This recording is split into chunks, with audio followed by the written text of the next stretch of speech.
With the voice. Hey man, we got a special show lined up today, man. We got a very special guest joining us. Designer, the big homie, HD Gabe. Hey. So what's going on? Hey man, tell him what you do and how you got into it. Oh, man, I've been painting. I can't really say it. Maybe like 2015, 16, right there. Seriously, just noticing bold lines and bold colors and how strong it is, bro. That's what really stands out. What were the things you were doing kind of creatively before you realized, like, oh, let me go into this paint? Like, what were some of the things that you were looking at and doing, and the things that kind of motivated you to start leaning into that more? Bro, I mean, when I was going to school, bro, you know when you go to school, though, you start figuring out a lot of things about yourself. You start, like, you're in school, you're only by yourself, studying, you're by yourself.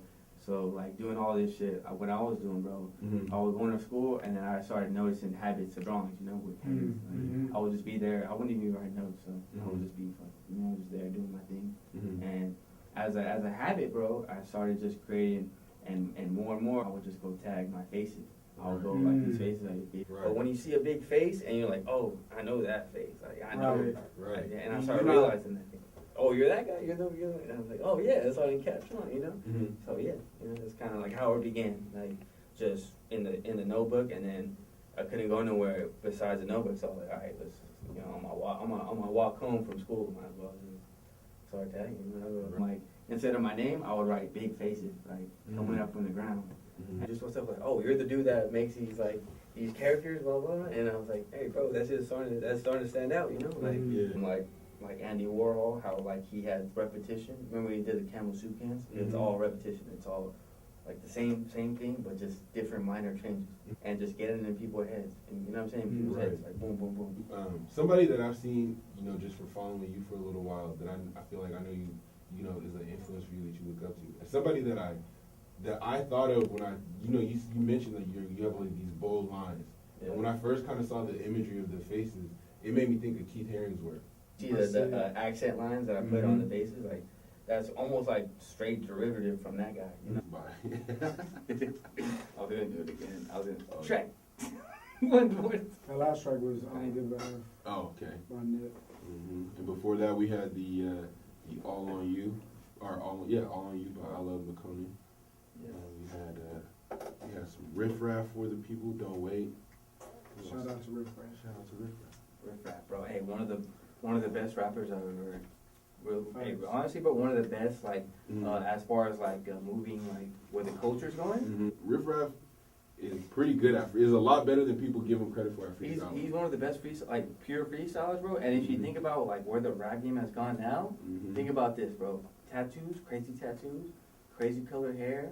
Bars that are just like sporadic and just like saying whatever, just making a rhyme. Riff Raff, that's Riff Raff, bro. He was doing that. 2010, 11, 12. Bro, that's what rap is for a lot of it now. That's what it is now. Crazy. Name whoever has crazy tattoos, colored hair, and is just saying a bunch of blah blah blah on tracks and making it sound crazy and making a rhyme. You name it right now, you got it. It goes in that. You know who it really goes back to, bro? Will be the best rapper ever alive, bro. Will be the best rapper. As far as like be able to make music for the internet and make music for like what he's doing and like, bro, Little B, bro. Exhibit Bass. I remember listening to Exhibit Bass and being like, oh man, I get it now. I hated on Lil B for a while, and then I heard like his little Exhibit C freestyle. Exhibit C by Jay Electronica, and he ate that beat, and I was like, wow, that's okay. Lil B really does. This is the art that like you said, you've been working on, you've been crafting. Yeah. What is that like to be like, okay, now it's time to show this to, just to people. It could be a critic, it could be somebody just walking off the street, like, oh, they got something to drink, and I'm gonna look at some art. Like, what does that feel like to you? I know as far as me, bro, the art's gonna be there. Period. Like whatever I do. What happens is like how we're gonna present it, like the presentation and like what goes into the show, like because what it is when people get there, they're like having a great time, they're enjoying music, listening, like drinking, blah blah, want that full experience.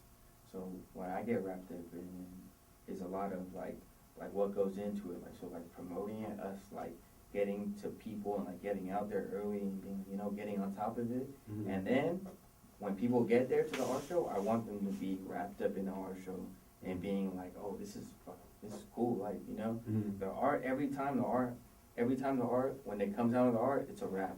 People are like, I go on the next few days, maybe even a week later, they're like, still posting pictures, tagging me, like, you know, that's period, bro, period. And even like on shows, bro, we'll sell the painting, blah, blah. And a lot of times, I don't even, what I want to do with the art show is just get the paintings out there. I just want to get the art out there, you know? Little small things that people notice, and it makes a difference. You see it on someone's wall, or, you know, whatever. When you know, as someone who, you know, you said you just started, like, you know, we get back to, you know, you said you just hitting your groove, you feel like you're really hitting the flow, you know, you're starting to, you know, hit a stride. What has that process been like to get to this point? It's almost like a hit and miss. Like, it's almost like you do certain things, and it's like, you think you feel it, and it's like, nah, this isn't it. Like, you know, because in the moment you feel like, oh, this is it. Like, or at least for me, I'm painting and I'm doing it. I'm like, oh, this is it. Or even with clothes, like, oh, like, I think this is it right here. And then maybe a couple hours later, after it's already made, after it's already on the canvas, or maybe like right after it's already on the clothes, and I get the clothes. You don't like it no more. I'm like, like people will be like, yo, that's pretty cool. I like that. But in my head, it's already like, you know. Yeah. So it's always a constant. It's like a constant change. Like, it's always changing. People kind of accept it already. So in my head, I'm like, oh, it's a thing, man. You know, it's like they obviously like it for a reason. You know. She has hot chocolate and fucking a warm blanket for me right now. I need to go home. You know what I mean? Like, you don't realize until you're you sitting there 10 years later, and you're like, wow, Coach was a genius. Even with school, even with like, you know, like whatever you put your mind to, it's the same perseverance that you gotta earn. You can't just, it's not born in you. Nothing worth having comes easy. Exactly, bro. That's why I'm so funny. You know what I'm saying, bro? It's like, I had to earn this funniness, man. I saw this. No. Check. This mic work. Check. I hear you. We got you. Shout out to Gabe for Check. joining us. People don't understand, because when people are like, yo, you're so funny, they don't understand you had to learn how to be funny. Yeah, bro, like, it hurts being this funny. Like, you ever get bullied? Huh? You ever get bullied? Oh, hell yeah, dude. Hell yeah, it's always get bullied, bro. That's how my That's what Cody used to bully me all the time, bro. Videographer. That's what he used to snap. Just yesterday. He was snapping me around. I was like, bro, we got an interview tomorrow. Just put a kick. Damn, it sucks. Like, it sucks. This is really a cat. Nah, hey, being a little kid. Yeah. This fool's recording right now. He's really a cat. Like, he just kicked me, beat me up the other day. And now you like, hey, come record me though. Yeah, bro. No, he bullied me in the recording. Well, I'm gonna record. I'm gonna record this whole thing. I'm like, yeah. Sit down. Okay, chill, bro. Damn. You being a man, bro. Like, you're just like on your knee, like, yeah, bro. Okay, let me go home. Right. Like, dude, like, bro, I'm Bear tired. Claws has nothing to do with me being a man, bro. Okay, dude. Yeah, dude. You have me crying on this run right now. My boy's over here crying still. My boy's over here crying, and we were like, bro, dude, can we go home? My mom's in the car waiting for me. Figure it out. I've been drinking here the whole time.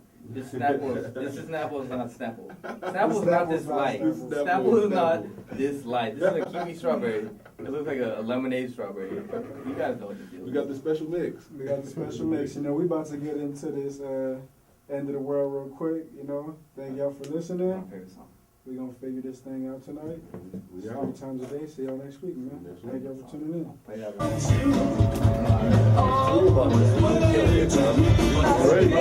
Hey man, come through 3 times a day, KSFS Radio. Follow the Instagram 3 times a day, Twitter 3 times a day, spelled out, you feel me? You already know what it is. Follow me on, it's 3 times a day. It's your boy Marquet. Follow me on IG, MARQGREENE. Shout out to the homie Gabe for coming through, man. All love. Shout out to the whole squad. We love y'all, man.